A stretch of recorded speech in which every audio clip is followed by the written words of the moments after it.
So Emiliano Martínez was heavily linked, wasn't he, with the move to Manchester United on the last day of the window, but United opted to sign Senna Lomans instead. That is how you say it. We've checked it. Speak to him if you're not happy with that one. Rob, are you surprised that United let that opportunity of a World Cup winner go by? No. But I can understand why a lot of football fans are. Look, on the face of it, it makes no sense, does it? And you've got Senna Lomans, who is a prospect. You know, the data, which Manchester United are using increasingly in their recruitment, which a lot of other clubs at the top end of the Premier League have done as well. All of the data said that this guy has the potential to be Manchester United's number one in years to come. But people would say, well, hang on, Emiliano Martínez could be your number one now. He's a World Cup winner with Argentina, one of the best goalkeepers in the world. They didn't even try for Gianluigi Donnarumma, who is one of the best goalkeepers of his generation. Why? Because there's been a change in policy, a change in strategy at Manchester United. They don't want to buy more experienced players in on huge wages who have no sell-on value from the club's perspective, which they've done an awful lot of in the past.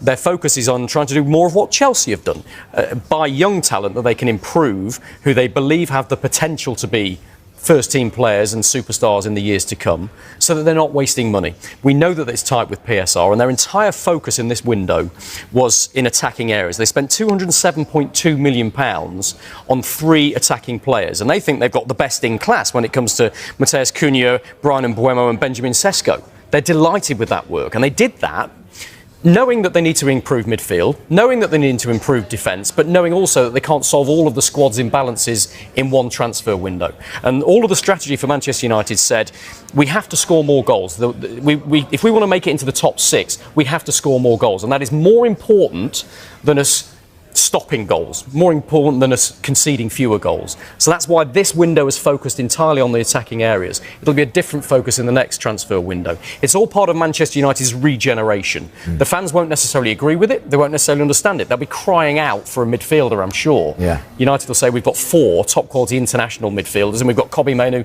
who can't even get in the side at the minute. Why would we buy another midfielder? Man United fans won't like that, but they're sticking to their guns, the Manchester United bosses. They have a new strategy, it's data-led, and they're going to stick with that until it brings them success. And look, Carver, they've tried to, as Robert said there, buy young, exciting talent with sell-on value in the names like Jadon Sancho, Anthony, Rasmus Højlund, who were all 21, 22, even younger than that when they came in. 86 million, 72 million, 73. Add that one up if you can. And, then you've got Anthony leaving for, £21.7 million and the other 2 on loan. It's not a great look, is it? It isn't, but I think United have cut their losses on some of those players. Anthony, you mentioned, I think they signed him, 3 years ago for €100 million. They're letting him go for €25 million 3 years later. But these were decisions that were made by different people at Manchester United. We know now Ineos, Jim Ratcliffe are in charge of the football operations.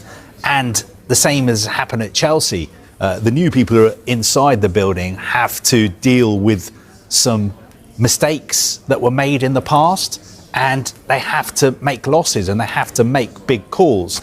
And that is why they've had to act with these players. I think in the short term, it's bad medicine to take, but I think in the long term, it's for the best for everyone at the club.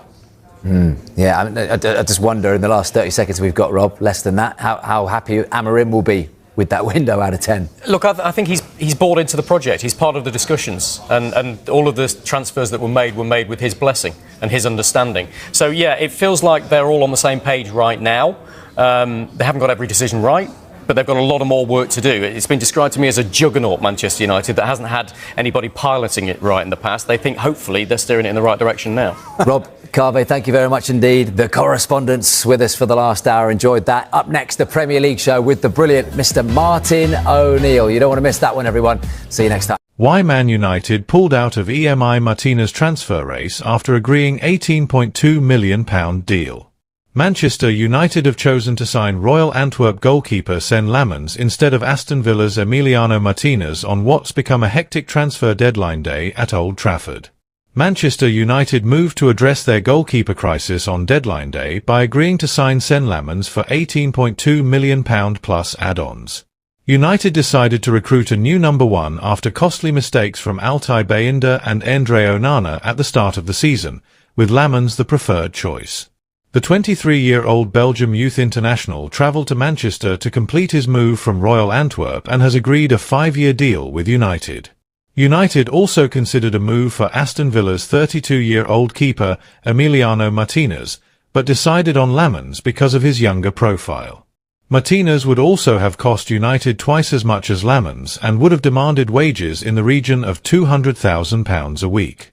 Against that backdrop, and with United needing to spend cautiously to comply with PSR rules, having already spent more than £200 million this summer, Lamens was considered the best option. There is no sell-on clause in the deal agreed for Lamens, who United view as a goalkeeper who can grow into the role as first choice and become a mainstay in the team for a number of years. Lamens is set to make his United debut in the Manchester derby at the Etihad Stadium a week on Sunday. With the arrival of Lamens, United have 4 senior keepers on their books in Onana, Bayindir and Tom Heaton.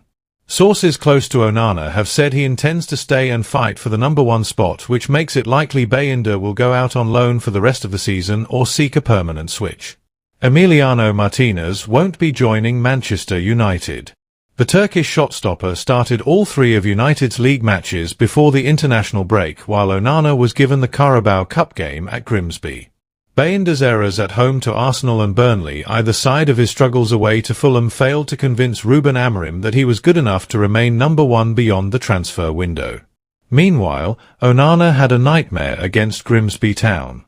The Cameroonian was at fault for the League Two side's second goal and was weak in the penalty shootout. After Saturday's 3-2 victory over Burnley, United's first win of the season, Amorim launched a passionate defence of his goalkeepers, despite privately seeking a new one. "Guys, they are humans," the Red Devils boss said. Should Manchester United have chosen Emiliano Martínez over Sen Lamens? Have your say in the comments section. Manchester United, everything is in use. Everybody talks about the goalkeeper. And you can see, I can change the goalkeeper in the situations that happen. We are in that moment. I think it is hard to be a Manchester United goalkeeper in this moment. But if you look at the first goal, we can defend it better. We suffered a quite similar goal against Fulham, because we don't do the full rotation of the team when the ball is on the other side. All these small things have nothing to do with the goalkeeper. So, the players are struggling a little bit with all the things around the club. That is normal. So it's not just the goalkeepers. I think everybody has to improve.